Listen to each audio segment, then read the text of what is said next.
예. 우리는 하나님 나라 관점에서 복음을 이해하는 시간을 갖고 있습니다. 이제 마지막 시간입니다. 마지막 시간인데요. 저희가 이제 창조부터 달려왔었죠. 창조부터 달려오면서 저는 크게 세 가지의 점을 찍고 왔다고 생각합니다. 첫 번째는 이 피조 세계 안에서의 하나님 나라 창조, 이게 첫 번째 점이었고요. 두 번째는 제가 교회 파트를 이야기하면서도 이야기했지만 교회가 두 번째 점입니다. 두 번째 점. 바로 이 타락으로 인한 것들이 다시 회복되는 것. 이 재창조가 바로 교회를 통하여 드러났죠. 그리고 세 번째 점이 바로 우리가 지금 3주 동안 다루고 있는 하나님 나라 완성입니다. 이 세 가지 점들이 이제 존재하면서 저희가 창조부터 달려왔는데요. 다음 주는 창조부터 완성까지 이 내용을 전체적으로 좀 훑어보는 복습 시간을 좀 가지려고 해요. 그리고 오늘 이 최종 끝에 대해서 좀 이야기해보고자 합니다. 우리가 이 완성에 대한 이야기를 다루면서 첫 번째는 예수 그리스도의 재림에 대해서 다루었었고요. 두 번째는 이제 그 재림으로 인하여서 첫 번째 벌어질 일들이 심판임을 우리는 보았습니다. 이 심판은 악한 자들의 심판, 불신자에게 임하는 심판만이 아니었습니다. 예수 그리스도께서 오셔서 이 땅 가운데 행하시는 심판은요, 모든 자에게 해당되는 심판이요. 그래서 교회도 그 심판 가운데 있죠. 그리고 예수 그리스도는 이 땅에 오셔서 그 모든 자를 양과 염소로 구분하실 겁니다. 그 양과 염소로 구분하시는 기준이 무엇이었습니까? 바로 행함이었습니다. 행함. 그리고 그 행함이라 할 때 우리는 어떻게 행해야 되는가라고 했을 때 본문을 통해서 작은 자를 섬기는 것이 바로 우리가 행해야 될 행함이다라고 함께 나누었어요. 그럼 작은 자는 누구일까요? 작은 자. 우리가 생각했을 때 작은 자는요, 연소한 자, 어린 자를 생각할 수 있습니다. 또한 어떠한 사회적으로 약자, 이것을 작은 자로 생각할 수 있어요. 근데 저는 좀 크게 좀 이렇게 해석하고 싶어요. 작은 자는 도움을 필요로 하는 자, 이것을 작은 자라고 말하고 싶습니다. 여러분, 그렇게 본다면요, 우리가 우리의 사랑을 드러내야 될 작은 자는요, 어떠한 특정한 소수가 아니라 우리가 일상 가운데서 만나는 모든 자를 작은 자로 생각해야 돼요. 왜냐하면은 어떠한 사람도 겉으로는 다 멀쩡해 보이지만 한 사람도 빠짐없이 모두 다 옆에 있는 사람이 없이는 온전해질 수 없는 부족한 인간이기 때문입니다. 그리고 우리는 그러한 사회 속에서 우리가 만나는 사람들을 섬기고 아낌으로 결국에 최종 양의 영역에 들어가게 되는 거죠. 자, 오늘은 이제 이 하나님 나라 모습에 대해서 좀 이야기하고 싶은데요. 천국의 특징 중 하나는 뭐가 있을까요? 전 천국이라고 했을 때, 하나님 나라라고 했을 때 가장 먼저 떠오르는 단어는 바로 영원함입니다. 영원함. 많은 사람들이 이 영원함 가운데 들어가고 싶어 했습니다. 대표적으로 이제 진시황이 불로장생 해가지고 이제 난 늙지도 않고 죽지도 않겠다 해가지고 뭐 여러 일을 했었죠. 하지만 이제 진시황뿐만 아니라 이 불사를 꿈꾸었던 많은 인간들이 결국엔 다 흙으로 돌아감을 우리는 볼 수 있어요. 이것은 결국에 창세기 3장에 보여줬던 인간은 결국에 흙으로 돌아간다라고 하는 게 이 땅 가운데 여전히 존재하는 원리라는 것을 보여주는 거죠. 그럼 영원함이라고 하는 것은요, 인간 스스로가 도달할 수 있는 영역이 절대로 아닙니다. 이 영원함이라고 하는 것은 시간의 주관자, 물질 세계의 주관자만이 이 영원함이라는 것을 다스릴 수 있어요. 누구입니까? 바로 오늘 본문에도 알파와 오메가, 처음과 나중이라고 이야기했듯이 바로 생명의 주관자 되시는 주님의 영역이 바로 영원함입니다. 모든 사람은요, 생명을 주관하시는 주님으로 말미암아 영원한 영역에 들어가요. 그리고 놀랍게도 이것은 교회만 영원함에 들어가는 것이 아니라 모든 자가 심판받았듯이 모든 자가 그 영원이라는 영역에 들어갑니다. 다만 그 영혼에 있어서 조금 차원이 다르죠. 염소의 영역에 있는 자들은 육체로 부활하여 불못에 들어가 영원한 고통을 받는 것. 영원. 양의 영역에 있는 자들은 육체가 부활하여 영광스러운 상태로 영원히 살아가는 것. 이것이 바로 이 인류가 감당해야 될 결과인 거죠. 그 부분에 있어서 고린도전서 15장은 이렇게 말씀하고 있습니다. 죽은 자의 부활도 그와 같으니 썩을 것으로 심고 썩지 아니할 것으로 다시 살아날 것이며 욕된 것으로 심고 영광스러운 것으로 다시 살아나며 약한 것으로 심고 강한 것으로 다시 살아나며 육의 몸으로 심고 신령한 몸으로 다시 살아나나니. 아멘. 육체의 부활은 누구나 있다. 산 자도 변화를 경험하고 죽은 자도 그 가운데서 부활할 것이다. 그리고 여기에 이 신자의 영원함에 대해서 아주 잘 설명하고 있죠. 첫 번째, 썩지 아니함. 두 번째, 영광스러움. 세 번째, 강함. 네 번째, 신령한 몸입니다. 인간은 모두 다 썩음을 감당해야 됩니다. 썩음을. 아담의 죄로 인한 저주인 거죠. 저도 이 썩음에 대해서 고민을 하고 살아가는 자인데요. 제가 이번에 처음으로 수면 내시경이라는 걸 해봤습니다. 제가 태어나서 수면 내시경이라는 것을 한 번도 안 해봤는데요. 왜냐하면은 반수면 상태에서 헛소리하는 게 무서워서 수면 내시경을 안 했었는데 이대로 있다가는 병을 발견하지 못하겠다 싶어가지고 아내가 병원으로 오지 않는 조건으로 수면 내시경을 했습니다. 그래서 이제 했는데 다행히 이제 내시경 결과는 이제 좋았어요. 피 검사 결과는 좀 이렇게 제가 좀 경계성이었지만 그래도 잘 나왔는데 모든 사람은 이 썩음에 대해서 이제 고민하게 되는 거죠. 노화, 부패함, 죽음, 이것이 바로 인간의 영역인데 오늘 본문에 나와 있듯이 썩을 것으로 심고 썩지 아니할 것으로 다시 살아난다라고 했던 것처럼 우리의 영원함이라고 하는 것은 단순히 시간의 영원성만을 이야기하는 것이 아닌 노화가 없고 부패함이 없으며 죽음을 경험하지 않는 그러한 온전한 부활을 경험하게 될 것입니다. 그리고 영광스러움. 바로 하나님의 영광, 그 모든 것을 담아낼 수 있는 존재가 된다라고 하는 거죠. 그러면 사람의 몸을 봤을 때 영광스럽다 말할 수 있을까요? 영광스럽다 말하기 어렵습니다. 그럼 우리 자신을 보면요, 이 약한 몸으로 인해서 되게 초라해 보여요. 근데 그때는 인간의 이 육체의 초라함이 아니라 육체를 입었음에도 불구하고 하나님의 영광으로 뒤덮었기 때문에 영광스럽다 이렇게 말할 수 있는 거죠. 우리가 이제 뭐 그런 콘서트에서 가수들이 등장할 때 영광과는 비교할 수 없을 거예요. 제가 이렇게 좀 인터넷에서 영상을 보다가 그런 영상을 봤어요. 역대 콘서트 중에 가장 화려한 등장, 이런 제목의 영상을 봤어요. 누군지 아십니까? 아니었어요. 아이유였습니다. 아이유가 엄청 큰 경기장에서 대형 스크린이 열리더니 사다리차 같은 크레인, 거기서 군복 같은 걸 입고 생 라이브를 딱 부르면서 사람들의 그 환호가 와, 그거 뭐 한국 시리즈인 줄 알았어요.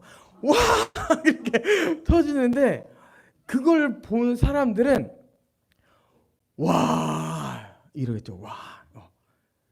왜요? 너무나도 멋있어 보이기 때문에. 다만 이제 그러한 아름다움은 썩어질 아름다움이죠. 곧 사라질. 근데 우리는 어떻다고요? 그것이 잠시 잠깐의 아름다움이 아닌 영원한 아름다움이 영혼을 입은 신자의 몸에 마지막에 입게 될 것이라는 겁니다. 자, 세 번째, 강함입니다. 강함. 이것은요, 육체적인 것뿐만 아니라 정서적으로 강한 자들이 될 것이요. 여러분, 저도 참 이렇게 감정적인 사람이고요, 멘탈이 약한 사람입니다. 이런 자를 봤을 때 괜찮을까? 내가 목회자로서 참 너무나도 큰 흠을 가지고 있다 이런 생각을 하게 돼요. 이런 부분에 있어서 많은 사람들이 공감을 하고 자신이 어떠한 존재인지 알 겁니다. 근데요 여러분, 영혼 가운데 들어가면요 이러한 부분에 있어서 염려할 필요가 없어요. 왜냐하면 육체적으로 정서적으로 주님께서 보호해 주심으로 흔들리지 않고, 우리가 이 땅의 삶은 멘탈이 약한 개복치 같지만 이제 이런 개복치 같은 이런 정서 상태가 아니라 온전히 강한, 흔들리지 않는 강함을 가지고 살아갈 수 있는 자가 된 거죠. 네 번째, 바로 신령함입니다. 신령함이라고 하는 것은 죄에게 지지 않는 상태입니다. 죄에게 지지 않는 상태. 그럼 우리는 대표 기도를 하면서 항상 고백하는 것들이 있습니다. 주님, 이번 한 주 저희의 죄를 용서하여 주시옵소서. 제가 그렇게 살고 싶지 않았습니다. 너무 당연한 고백이죠. 왜냐하면 우리가 죄를 피해야 되는 게 신자의 의무이기 때문에. 근데 그러면서도 피해야 되지만 피할 수 없었던 우리의 일상이 이 땅 가운데는 있어요. 근데 그 영원함 가운데, 그 영광 가운데 들어가면 본문은 뭐라고 이야기하냐면은 너희가 이제 육의 몸이 아닌 신령한 몸으로 다시 살아남으로 육체를 입었음에도 불구하고 죄를 완벽하게 이길 수 있는 상태가 될 거야 라고 하는 게 바로 고린도전서 15장의 영원인 겁니다. 여러분, 이것은요 우리가 경험해보지 못해서 굉장히 생소한 영역일 수 있지만 실제로는 하나님께서 인간을 처음 창조하신 상태예요. 죄를 짓기 전에 아담의 상태가 신령했어요. 여러분, 근데 그것보다 더 놀라운 건 뭐냐면요, 죄가 없는 상태일 뿐만 아니라 아담은 자유의지를 통해서 죄를 지을 수 있는 여지라는 것이 있었는데, 우리가 그 영혼 가운데 들어갔을 때 신자의 상태는 이제는 죄에게 질 수 없는 상태가 된다라고 하는 게 우리에게 너무나도 영광스러운 겁니다. 여러분, 우리는 그 나라에 들어갈 때 죄 지을 가능성이 없습니다. 우리는 정말 완벽한 자로 영원함 가운데 머물게 될 거예요. 아멘. 그리고 우리의 상태의 변함과 동시에 우리가 사는 이 피조 세계도 온전하게 변하게 될 겁니다. 제가 로마서 8장의 말씀을 가져올 수도 있었지만 한번 22장의 말씀을 한번 가져오고 싶었습니다. 22장 1, 2절에 보면요, 또 그가 수정같이 맑은 생명수의 강을 내게 보이니 하나님과 및 어린 양의 보좌로부터 나와서 길 가운데로 흐르더라. 강 좌우에 생명나무가 있어 12가지 열매를 맺되 달마다 그 열매를 맺고 그 나무 잎사귀들을 만국을 치료하기 위하여 있더라 라고 하는 거죠. 그럼 우리가 맛보게 될 그 영원한 나라는요 비물질적인 세계가 아닙니다. 저도 어렸을 때 참 이런 찬양 많이 불렀습니다. 파란 하늘 무지개 고운 다리 건너서 주님 계신 하늘나라 황금성에 도착하지요. 저는 그러면서 꿈꾸었던 건 뭐냐면 솜사탕같이 폭신폭신한 그 길을 마음껏 뛰어다니며 다리를 건너 황금성에 도착하는 생각을 많이 했던 것 같아요. 여러분, 근데 성경을 자세히 보니까요, 우리가 창조부터 달려오지 않았습니까? 결국에 우리가 머물 그 땅은요, 이 방방과 같이 계속 벙벙 뛸 수 있는 그런 땅이 아니라 실제로 우리가 육체를 입고 살아갈 수 있는 물질적 세상, 가시적 세상이 바로 우리가 머물 세상이요. 그리고 그것은요, 이 피조세계, 이 물질세계 또 살아야 돼 이것이 아니라 지금의 땅과 비교할 수 없는, 우리가 그렇게 가고 싶었던 스위스와는 비교할 수 없는, 제가 너무나도 가고 싶어하는 몰디브와는 비교할 수 없는 그 아름다운 물질 세계가 우리 가운데 펼쳐질 거예요.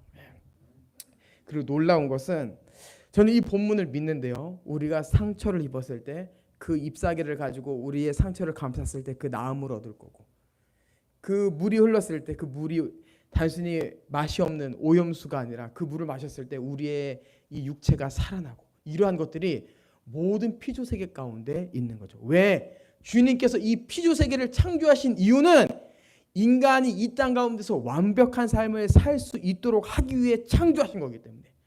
그래서 그 땅도 모든 피조세계 하나하나가 결국에 다 인간을 위해서 움직이게 될 것입니다. 예. 여러분 그렇기 때문에 그때는 우리가 가장 아름다운 환경에서 가장 영광스러운 삶으로 살았으면 좋겠어요.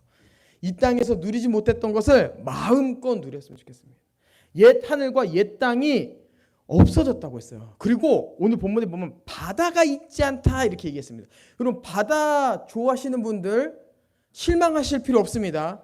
여기서 말하는 그 바다는요, 짠 바다를 얘기하는 게 아니라 요한계시록의 바다는요, 사단의 영역을 말합니다. 그때는요, 새 하늘과 새 땅이 있으면서도 사단의 영역이 없는 그곳 가운데서 영원히 누리게 될 것입니다. 진정한 신천지가 임하게 되는 거예요. 예. 이렇게 생각했을 때 갑자기 신천지, 우리 교회 신천지 임하면 안 되는데 이렇게 생각하면 안 되고, 예. 그 신천지가 아니죠. 제가 굉장히 이 신천지한테 안 좋은 마음이 있습니다. 이 좋은 단어를 가져간 것에 대해서. 안 그랬으면은 제가 개척을 한다면 교회를 신천지 교회라고 지었을 텐데 그것이 이제 주님의 재림 때까지 누릴 수 없는 이름이 돼가지고 너무나도 아쉽습니다. 예. 그리고 주님께서는요 그 땅의 삶을 보고 이제 말씀하실 겁니다. 이야 보기에 심히 좋다 이렇게 말씀하실 거예요. 예. 이 육체적 피조세계 이것까지 얘기했는데요. 모든 부분에 정말 너무나도 완벽해요. 제가 21장 4절을 다시 한번 읽어드릴게요. 모든 눈물을 그 눈에서 닦아주시니 다시는 사망이 없고 애통하는 것이나 곡하는 것이나 아픈 것이 다시 있지 아니하니 처음 것들이 다 지나갔음이로라. 예. 육체적 그다음에 우리 환경적뿐만 아니라 모든 정서적인 부분에서도 도저히 이게 부족하다라고 말할 수 없는 것, 주님의 위로와 주님의 기쁨이 넘치는 것. 여러분 우리가 이 땅 가운데서 답답한 영역이 있지 않습니까? 이 땅에서 누리고 싶지만 누리지 못하는 것들이 있지 않습니까? 육체적으로나 물질적으로나 정서적으로 너무나도 많지 않습니까? 그때는 그것이 없다는 겁니다. 없다는 것. 예. 저번 주 같은데요. 저희 아내가 저 대신 에필로그 사역을 동행했습니다.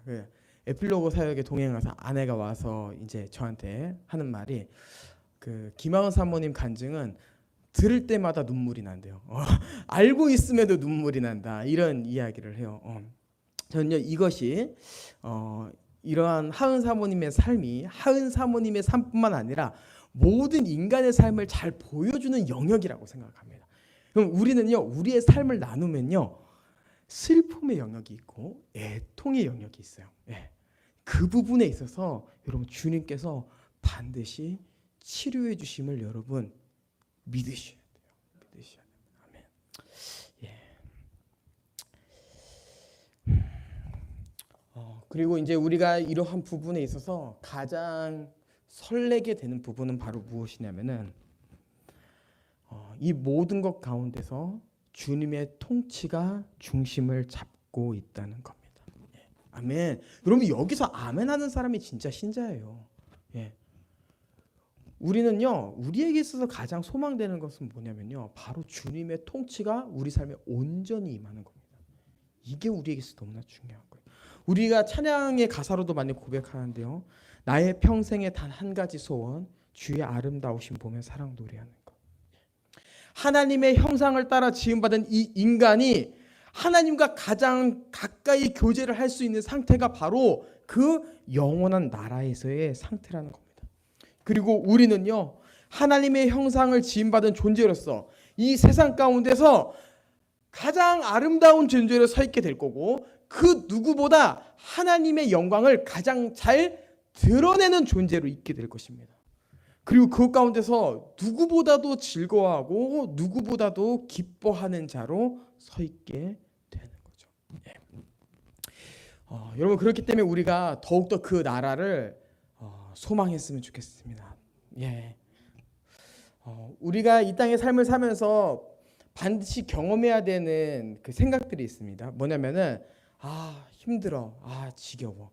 여러분 그것은요 이 땅에 살아가는 삶에 있어서는요 당연한 영역이에요. 그걸 가지고 너 왜 이렇게 믿음이 없어? 너 왜 이렇게 믿음이 약해? 이렇게 얘기할 수 없습니다. 이것은요 이 땅의 환경 가운데 당연히 경험하게 되는 인간의 정서 생각이에요. 근데 여기서 그것이 그럴 수 있지만 세상과 다른 점은 무엇이냐면은 세상은 이 땅 진짜 도저히 못 살겠어 라고 하는 영역에서 끝나지만 신자는 주님 내가 그렇기 때문에 영원한 나라를 더욱더 소망합니다. 이것이 바로 신자의 영역입니다. 그렇기 때문에요 우리에게 있어서 이 땅의 부족함을 경험하는 것은요 저주가 아니라 은혜예요. 하나님께서 이 땅에서 밑바닥을 경험하게 하심으로 진짜 영광이 무엇인지를 보여주시는 단계인 거예요. 그래서 우리는 이 땅에서 어려움을 경험하면서 계속 또 주님을 묵상해야 됩니다. 주님 이거 주님께서 그 나라 더 소망하라고 주신 영역이기 때문에 내가 이거 감당하면서 더욱더 그 나라 소망하겠습니다 라고 하는 거죠. 그리고 더 이상 우리의 희망이 세상이 아닌 이 하나님 나라에 들어가게 하시는 예수 그리스도이심을 기억하며 붙잡는 겁니다. 그리고 두 번째 적용. 우리는 예수 그리스도를 붙잡으면서 영원한 나라를 소망함과 동시에요. 저는 이 땅의 삶이 우리가 헛된 시간이 아님을 기억했으면 좋겠습니다. 제가 예전에도 한번 설교 시간에 이야기한 적이 있는 것 같은데요. 주님께서 영원한 나라 들어가게 하실 거면은 그냥 영원한 나라 바로 들어가게 하면 되지 왜 이 부족한 세상에서 살게 하는 거야? 라는 불만이 있었을 때가 있었어요. 여러분 근데 성경을 보고 복음을 알게 되면서 깨달은 부분이 있습니다. 바로 무엇이냐면요. 이 땅은 그냥 의미 없이 흘러가는 시간이 아니라 주님께서 한 성도가 영원한 나라에 들어감에 있어 한 교회가 영원한 나라에 들어감에 있어 그 자격을 준비할 수 있는 시간을 주신 거예요. 여기서 이제 아멘이 안 나오니까 참 제가 참 걱정이 되는데요. 여러분 이 땅은요 그냥 우리가 그럭저럭 시간 때우면서 살다가 주님의 재림을 기다리는 시간이 아닙니다. 우리는 이 땅 가운데서 성화라는 것을 경험해요.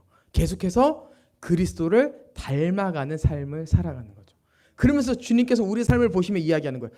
그래 네가 더욱더 영원한 나라에 들어갈 자로서 자라가고 있구나라고 말씀하시는 거예요. 그래서 우리가 이 물질세계 가운데서 한 시간 한 시간 살아가는 것은요 주님의 시간 앞에서 굉장히 의미 있는 시간입니다. 그리고 우리는 이 의미 있는 시간을 더욱더 잘하기 위해서 기도하고 말씀을 보는 거예요. 말씀을 정리하겠습니다. 영원한 나라를 소망하는 자로서 우리가 이 땅에서 더욱더 예수 그리스도를 바라보고 의미 있게 시간을 보냅시다. 그리고 더욱더 그 나라를 소망합시다. 그 영원함 가운데 함께 들어가서 몰디브와 같은 영원한 나라, 스위스와 같은 영원한 나라에서 같이 커피 내려 마시면서 그 영원한 시간 가운데서 행복한 담화를 나누는 모든 의회 나무께 성도님들 되시길 주님의 이름으로 축복합니다.